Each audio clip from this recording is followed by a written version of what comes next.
I'm Leonard Nimoy. Join me for In Search of... And our name is... Hi, this is John Heinz. Welcome to the podcast. This is a special episode we're doing in lieu of our typical top of mind episode, and this week it's just the guys. Jim and I are here in kind of what is, I don't know, I guess going to be something of a throwback in the fact that, given that we're the only two here. And we're going to do an episode that's something that we're both interested in. Penises. No, that's different. Right. I'm sorry, that was... Yeah. That doesn't even work as a metaphor. But yeah, we're going to talk about the Google and Facebook antitrust cases, and we're probably going to do it in our own kind of weird, quirky way that may or may not be enticing to listeners. But it interests Jim and I are interested in this, I think, for a few reasons. Obviously, we have our legal backgrounds are partially tied to it, but I also just think it's a major there's potential for major change to society based on this, and I think we can we want to kind of give our takes on it so we can kind of see where we fit in relation to what's going on in the maybe in the eyes of the Department of Justice and some of the attorneys general around the U.S. who are bringing these cases. So, Jim, how are you? I'm good. How are you doing? Okay, good. Do you want to start? I mean, I had my idea for how we would structure this is I'm basically thinking this is I'm envisioning our audience kind of knows the rudiments at least, which is in essence. The Department of Justice or the Federal Trade Commission have brought antitrust cases along in some cases with attorneys general, that is with some states, 48 states in some cases and far fewer states in other cases. But there's a few antitrust cases out there. I don't know if we want to do an exhaustive analysis of the antitrust the cases specifically, but I think we'll probably get into some aspects specifically. But I think maybe what we're more interested in are the kind of broad potential risks and advantages of this litigation and kind of what it means, and maybe putting it into perspective. Does that seem fair? Okay. Sure. All right. So maybe we can start with that. So, Jim, in your but wait a minute. Before we start with that, yeah, I'd like to ask you a question because you tend to be a vociferous critic of big tech. Yes. So, do you, without getting into the murky details, is it your view that these antitrust cases are a positive thing in just sort of as a basic premise against Google and Facebook?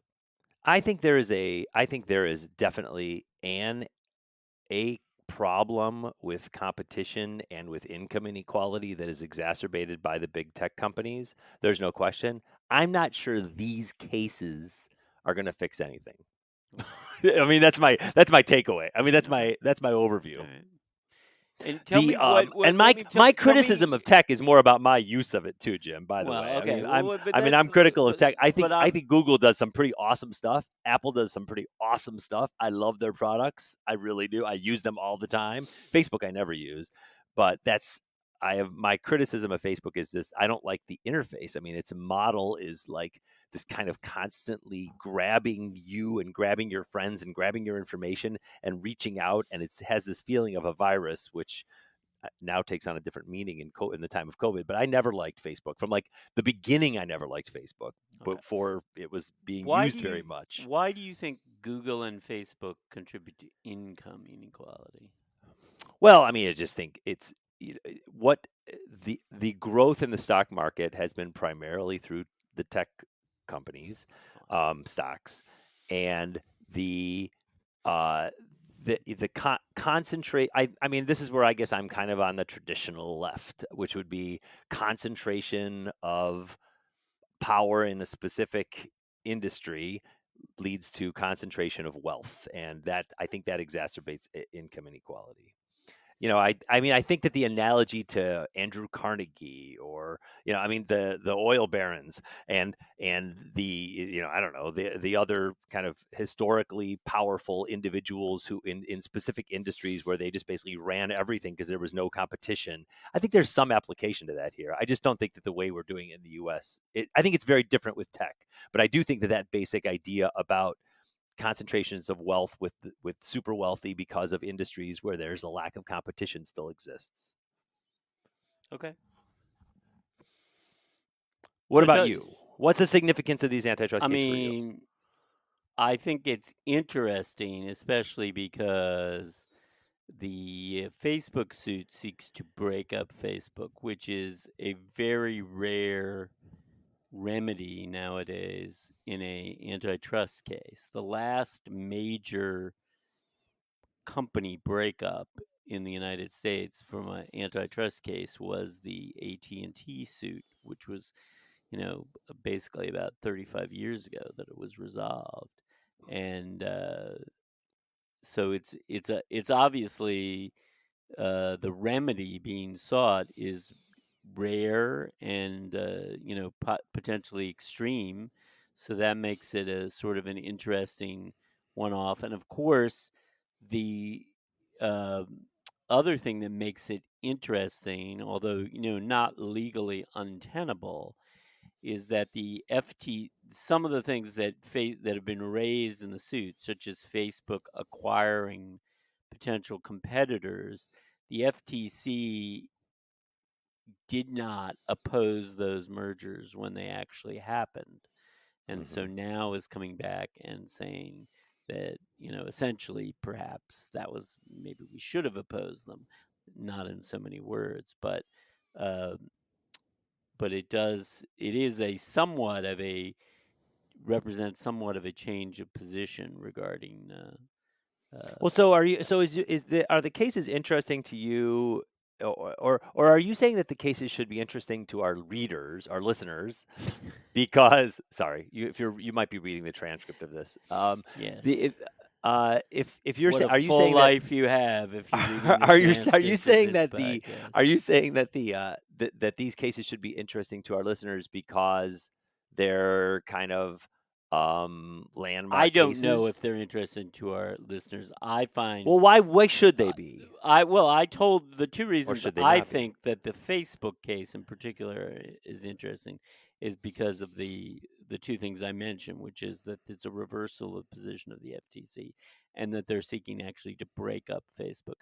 I find the other thing, I guess the bigger picture thing that I find odd or unusual about these antitrust cases with respect to Google and Facebook, and this is not the same for Apple or Amazon, but particularly for Google and Facebook, and I don't know if there's some concern about Twitter too, or whether that's I haven't seen anything about anybody taking any antitrust action against them, but I don't know if they're next on the chopping block or what. But what I find interesting about these cases, the Google and Facebook case, is not so much the cases, but the conceptual idea of them as monopolies is what is the product or the service exactly that Google and Facebook are selling?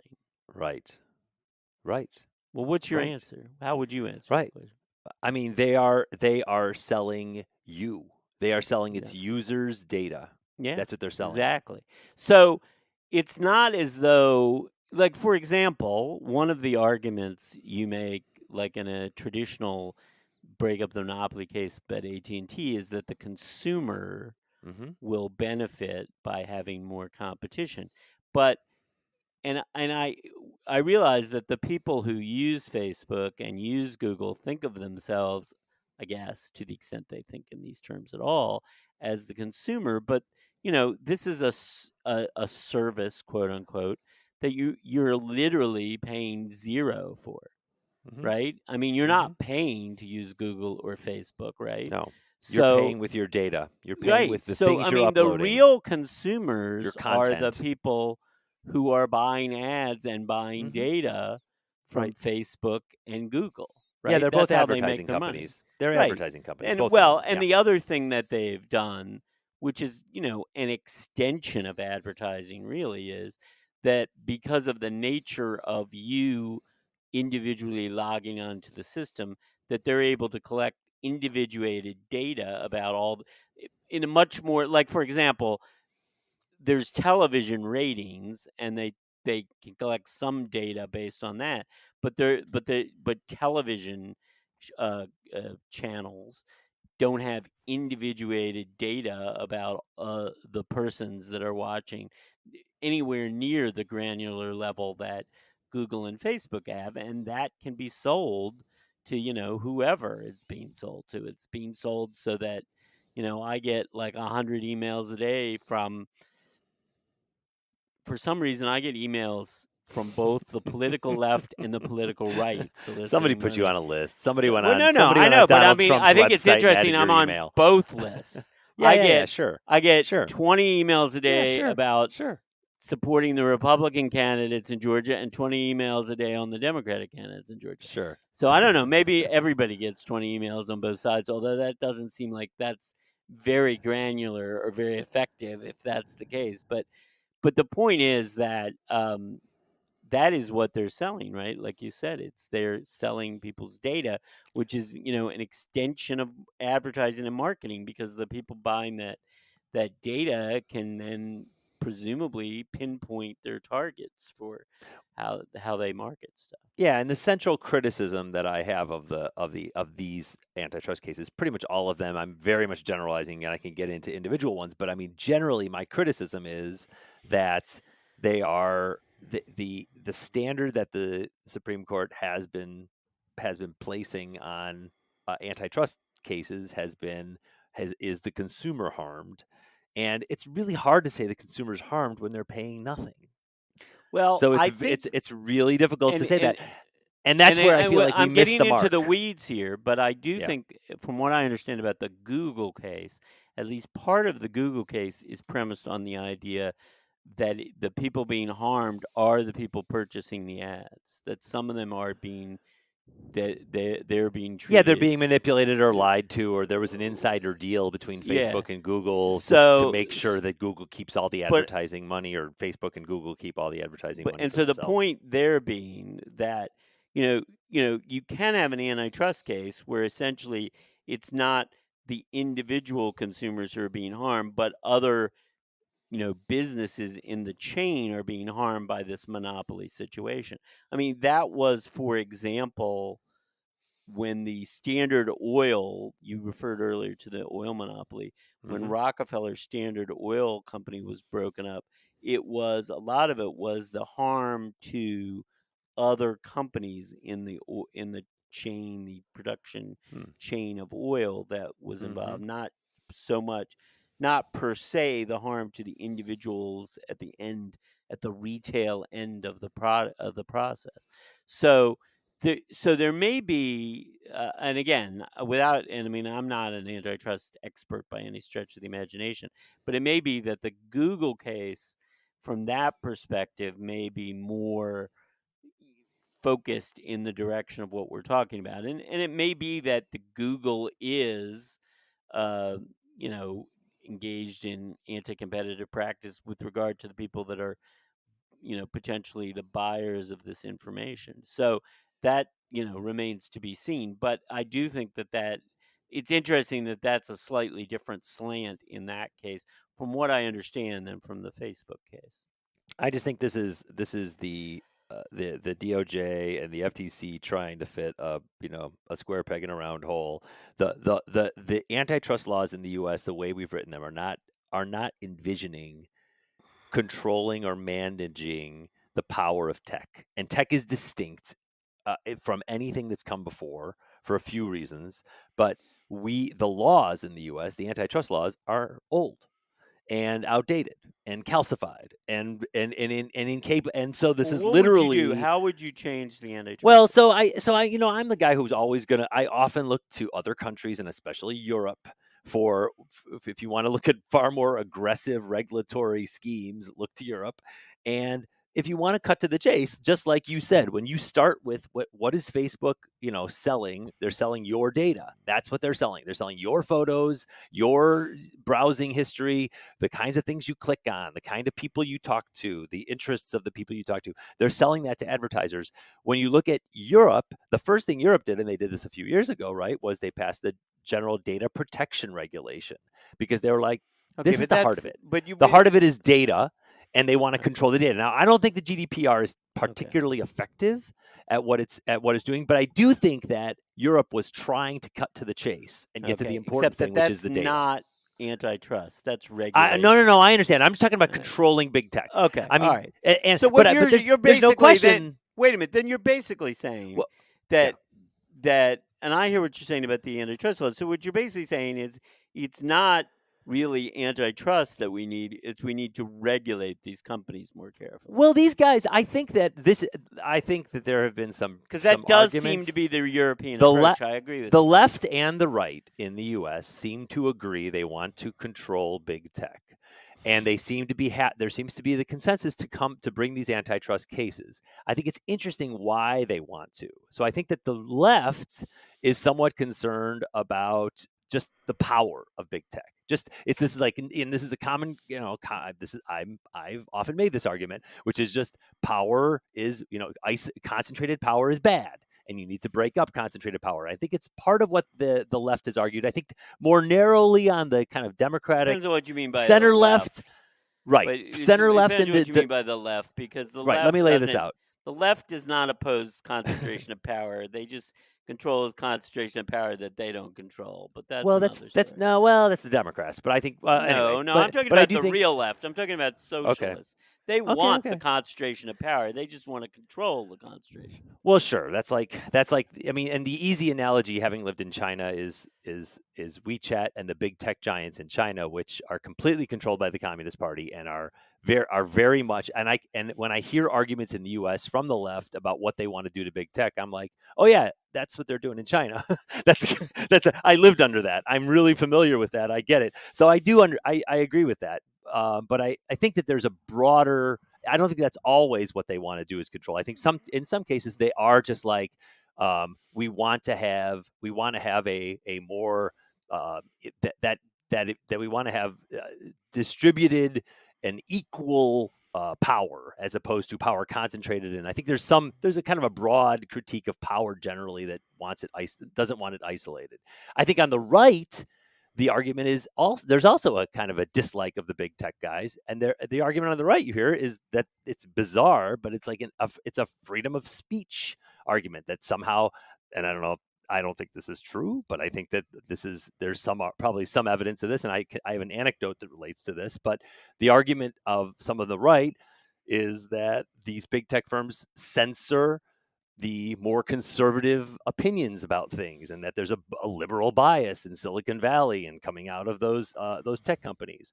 And the story I always use for this, and this is so silly and trivial and minor, Jim, but when we did our episode on our previous podcast with Norm Ornstein, I was so excited that we had Norm on, that you were interviewing him, that I was going to actually place an ad on Facebook for the podcast. And so I went through the little, Facebook, you have this click promote button. So I clicked the promote button, and it was like, for $5, you can target people within these parameters. And who do you want to target? And you can aim for people living in cities who are LGBT, who are whatever. You can pick 1,000 different qualities, and you can target the ad, and then you pay every time there's a click, you pay some amount of money. Anyway, I went through all the rigmarole for Facebook to place this ad. I hit send. I submitted my credit card. I gave him my money. 2 seconds later, I get back a thing saying your post. And by the way, the ad was simply our Instagram page, which just said Norm Ornstein, 2 guys in search of an argument, right, or whatever it was at the time. I get 2 seconds later from Facebook, I get a response saying this is banned due to political content. You can't advertise this.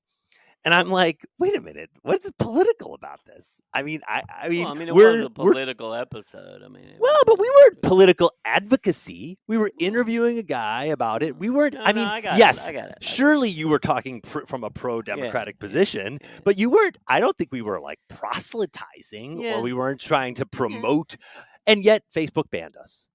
And I do think that as fancy as these big tech firms think they are about how they can manage speech and they can choose the hate speech and remove it, and they're talking more and more about that, right? About intervening as platforms. I don't think they can.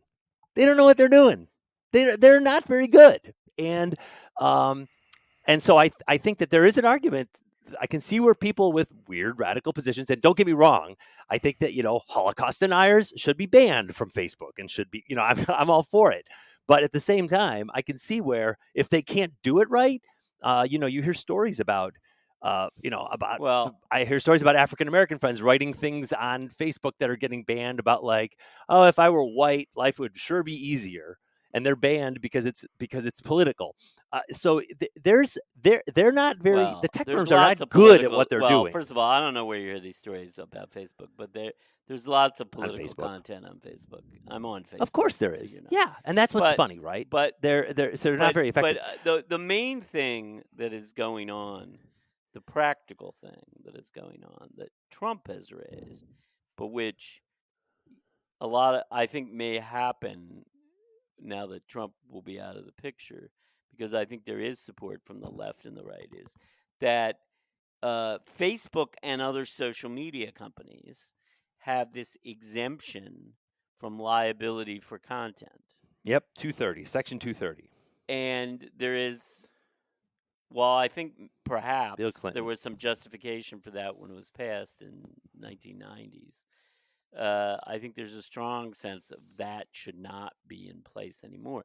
Now, the effect of that will be, if that's repealed, is I think they will do even more self-censorship, because if they're liable for content, they'll be. Yes. But I mean, to me, the argument for doing that is there's no reason they should have more protection than a television station or a newspaper.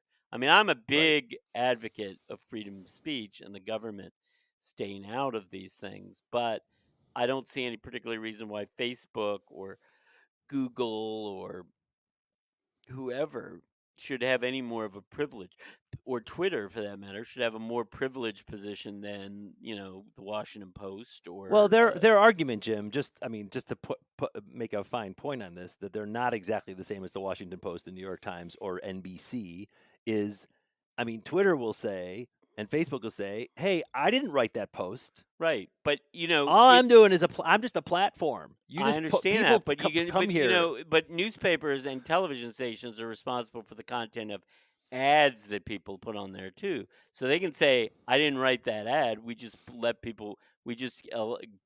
people to let us run it." But that doesn't absolve them of their responsibility in that case either. Well, it doesn't resolve them responsibility for the articles. No, no. The most famous case in the history. I'm saying the advertising and the articles. Okay. Yeah, let me finish. The most famous case in the history of the First Amendment in the United States is Sullivan versus New York Times, in which case the Supreme Court greatly broadened newspapers' protection from libel. But that case was based on an advertisement. Not an article in the New York Times, but an advertisement. And a newspaper is responsible for libelous material that they accept in advertisements just as much as it is in their news columns. The fact that somebody else wrote the ad and we just printed it doesn't give them any protection. So on that level, Facebook. I get it. The basic issue they're responsible with Facebook for their ads. And Google Google wants to say, and Facebook want to say, and Twitter wants to say is, well, if you do that, it's really going to screw up the way we do things, because we're going to have to put all these things to prevent people. We're going to have to censor everything that comes through here, because we're going to have to run it through some sort of thing. And so we're going to it's going to be, you're going to have to hire people to review things. Yeah. Tough which is impossible for that large for the number of people that are on the platform. It's impossible. Or they'll create algorithms to screw to. Well, and the algorithms, that was the point of my anecdote. The algorithms are very bad. But Jim, this is important. The regulation they're looking to do, the control of those guys, they're not just looking to control advertising on Google and Facebook. They are. the antitrust suits are. I'm talking about the left and the right. What the left and the right want to do is not just control advertising. They don't want on the right. They don't want their posts that I think to be the censored. Argument for repealing Section 230 is a strong one, and that let me give you some reasons why I generally would say I agree that if on balance, I probably would remove it. I will tell you, and I think you can remove it now because I think there's another factor, and we haven't even discussed this yet, but I think it's the main factor that is the distinguishing factor between any monopoly, to the extent that these guys are monopolies, that distinguishes any monopoly in the past with these guys now, which is a digital something unique to the digital world. But I do, on balance, think Section 230 repealing it would be fine, because I think that these companies would still survive. They'd figure out a way around it. But understand, this is we are saying then that there is no difference between that everything published in the New York Times can be sued for, that everything that's published on Twitter can be sued for. And that is going to, but I mean, when you talk about chilling effect on speech, you could not be more chilling than to say that this huge company that has infinite, almost, I mean, I can't even imagine the number of characters more published on Twitter per day than the New York Times, and you're saying that they're responsible for all that content. There is zero question it's going to be a massively chilling effect on what people say, how much actually gets out there, because they're just going to have to shut down anything mildly offensive on the left or the right. Well, I mean, that's, how that will happen. I mean, I don't use Twitter very much, so or Facebook. Well, or most people, in my opinion, use Facebook to show pictures of their dogs, or so-and-so we had a baby, or things like that. People don't make political comments. I hate Trump. I love Trump. I love Biden. But you know what? And those would all go away. And if they went away, I don't think Facebook would be harmed that much. What? Okay, I don't know. I don't know how much. I mean, Jim, let me put it this way. If you're saying that a Google page, when you search for, I don't know, articles about, if you search for our website, for our podcast, if anything we've ever said might be offensive, we are now banned from Google and would not appear on Google anymore. It's extreme what you're proposing. I'm not saying it's a bad idea, and most lawyers I know love it because their lawyers are like, look, the legal system can handle these complex cases. The legal system is good at untangling, different civil parties who come together who think they've been defamed, and they can, the people can sue each other, and this will solve it. This will work out. And I know most lawyers do support the idea of removing Section 230, but it is just in terms of sheer quantity of information. The information age, i.e. all these digital companies, we have more written words today than ever before in the history of the universe. Yes, there's a couple things you could do. You could repeal it and delay the implementation to give them time to make whatever adjustments they need to make. Well, you could do that, but I mean, you're not solving the problem, which is what you're going to. What problem is it that I'm trying to solve? The problem Well, I'm saying the problem you won't solve in doing what you want to do, removing Section 230, is you will not increase free speech. You will decrease free speech. You will limit private companies, right? Well, that's an interesting question. So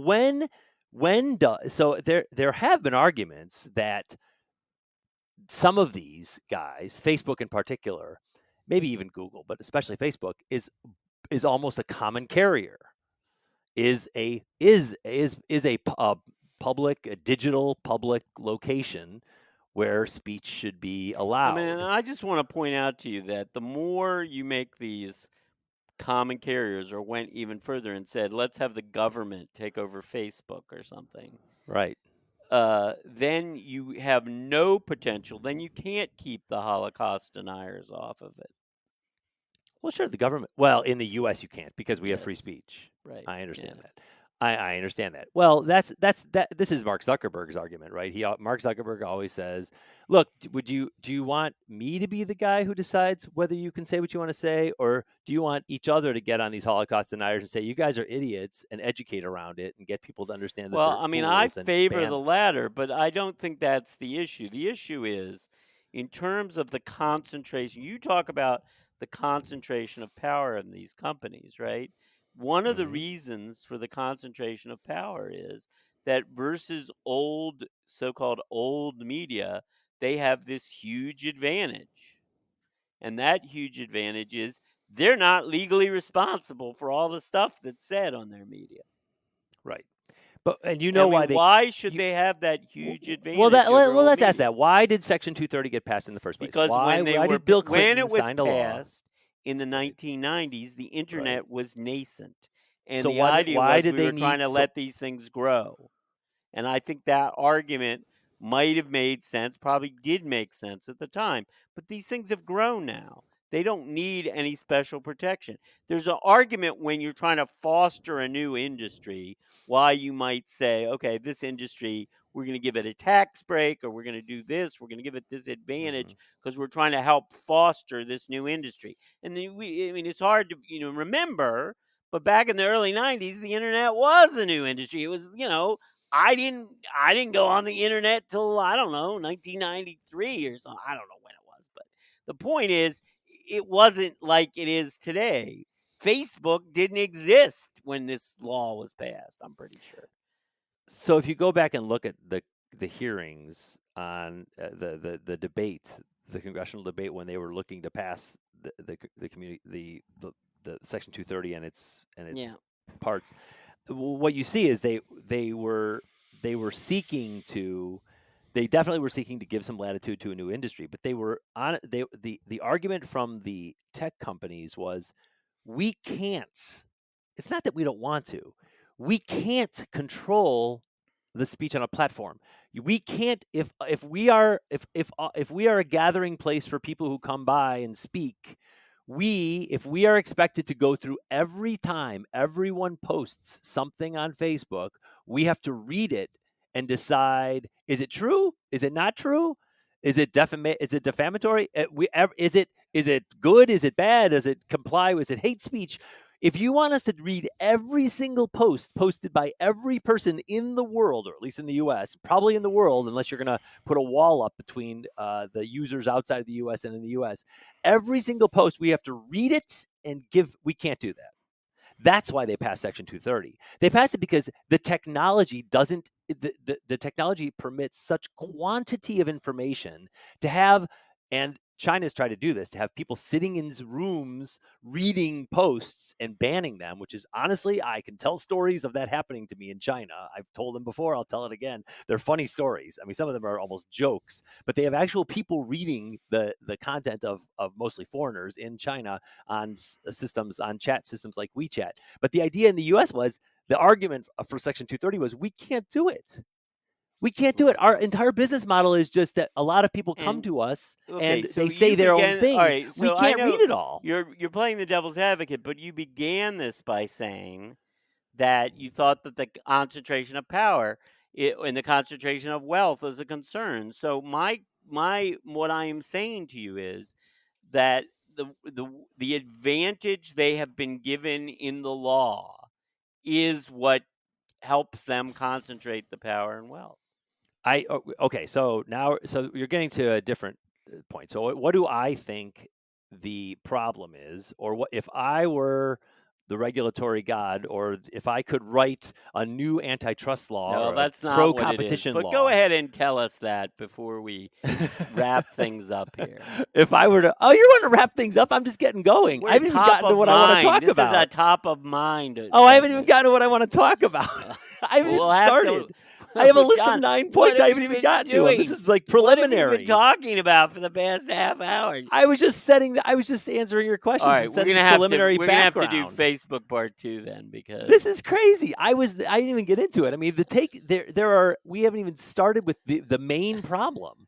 The essence of the problem is, what is the essence of the problem, John? The problem is network effects. And one of my favorite professors from the Booth School of Business at the University of Chicago. So you're gonna have to explain what that means. I'm going to talk about it right now. One of my favorite professors, Ron Burt, he's a sociologist at the University of Chicago. He's big into this, and in a non-digital way, which is the power of networks. And this is not anything new. Everybody knows this, right? I got it. The power of networks. People who want to send their kids to school to be around other rich kids or other kids who are privileged, they open doors. So explain people what who your want point to is, though. Move to your point now. So and you want to hang around with other people who are movers and shakers, so you can be a mover shaker. The argument of the argument of a network effect is that that there's power in networks. I got it. The digital world takes the power of networks to an entirely new level. At the end of the day, the reason people can't leave, everybody understands the reason people can't leave Facebook. What is the problem with all this? The problem is that's the problem. You cannot have competition for social networks when everybody's on Facebook. So now there is competition. There's plenty of other services out there, but what you find is there is a constant and powerful regression to the mean of where the network power rests. So in a minute, what is the solution? Well, the solution is dealing with the network problem. And so that's where I said, well, one way, right? So, well, there's a lot of different ways to do it, but the main way I would do it is create some kind of data portability law, where essentially you create a property right for people around their own data. If I post something anywhere, I own it, and not Facebook or Google or anyone else. And if people misuse that property, or if I choose to move to a different social network, I am allowed to. I can take that with me. My connections. I think a data portability is really important. That's really important. And I also think the other thing that's important is it is actually creating creating alternatives, and by allowing there to be some form of what's the word I'm looking for? Like some kind of in nascent space for new social networks and new competitors to emerge. And the only way to do that is with massive help from the government by pointing, making Google give up some of its data, making Facebook give up some of its data, and handing it over. And those companies will never give up their data because they view that as like their gold. Yeah, you mean to another company? Yeah. So that is antitrust. Company. That is what the antitrust thing is. Well, but they're not making them. They're not going to go after. The antitrust cases are like we want Instagram and Instagram and WhatsApp to break off of Facebook. As part of that, they would take some of the data with them. Well, from what I'm reading, they would have a major problem with that. They don't know how to do that. Well, I don't know how to do it either. I mean, the easy answer. This is why, John, you have a lot more to say on the subject, but we're going to have to let it rest here right now. Sorry. Well, go ahead. So, I mean, what's your takeaway? What's your takeaway? My takeaway is they should repeal Section 230, and we'll see what happens with the antitrust case. Oh, wow. Okay. I don't know if that'll solve the problem, but I think it's not a bad idea. I think it's a good starting point. Unlike you, I don't think there is things that are. I don't think that there are permanent solutions to problems. I think you take things one. Did I say there are permanent solutions to problems? Well, but you said it won't solve the problem. I don't know. The problem is different things. I mean, there's part of me that says nobody has to go on Facebook or nobody has to go on Twitter. You don't go on Facebook, so that's proof of that. I don't go on Twitter, so that's proof of that, right? So nobody has to use these things, right? Well, so do you think the antitrust cases are stupid then? No, I don't think that necessarily because I don't know. Well, you think there's competition. There's sufficient competition, no, so you don't need it. I didn't say that. I just said. You just said it. You said you can bounce off it. People can go somewhere else. Except that we just discussed the real issue is that we're not actually the consumers. The consumers are the people who buy the ads, and Facebook and Google may be acting in an anti-competitive way towards their actual consumers.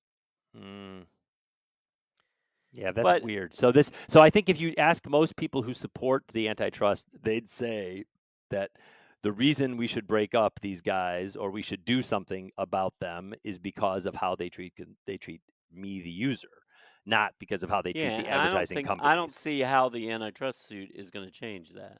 No, and it's not. It's not. I mean, that's why what I would really like from you, Jim, and I was kind of hoping you were going to bring to this podcast was a conversation about kind of the way that antitrust is flawed and the way that Congress, because Congress can't find its ass from a hole in the wall, is unable to pass legislation to update it and make it relevant today. I believe more in regulation than antitrust, and I'm not monopolies per se don't bother me as much.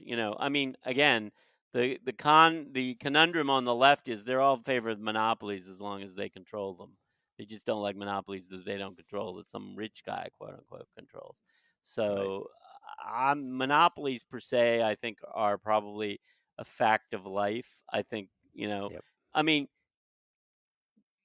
how would Facebook work if there were 10 different Facebooks? People would all want to join one of the or two of the Facebooks, right? Because they want to be on the Facebook everybody else is. There would be a gravitational pull toward the strongest network. So, I mean, to me, the question is regulation, and I think a good start on the regulation is repealing 230.